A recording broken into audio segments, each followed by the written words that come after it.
Hi, everybody. Welcome into your post-game wrap here at Hillsdale College in Hillsdale. Steve Lloyd-Jones with color analyst Rob Rubick. Rob, as we look back on this, a tough loss. Folks can see over my shoulder there, 34-31. Hillsdale, much like 2 years ago, got the win, and everything kind of went their way.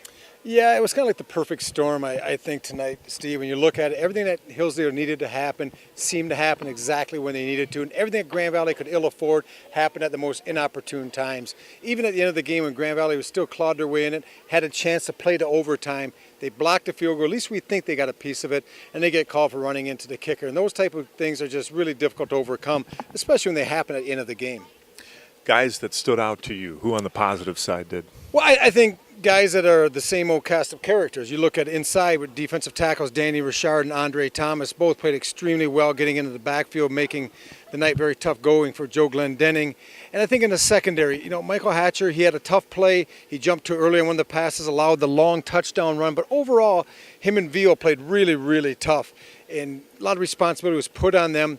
No help behind them. They played a lot of man, a lot of press coverage, so they could leave 8-9 in the box to slow down Glendenning, and I think they really stepped up as well on the defensive side of the ball. Areas of improvement here. I mean, Grand Valley did a lot of good things. What do they look at? Well, I think you look at in the offensive line play, it looked like they were really close to having some big runs. Guys just weren't quite standing their blocks long enough, and when you run that zone type of offense, where you run a lot of inside and outside zone, you have to stay up and stay on, and they just were falling off late, allowing the linebackers to come out and make a lot of ankle tackles at 4 and 6 yards. And I think once they can contain and stay on a little bit, or sustain rather, their blocks, you're going to have a lot more big plays in the running game. I think Heath Parling will look back at his performance, think he can play better as well, and he will. He's a young kid. Yeah. He's only going to get better each and every week.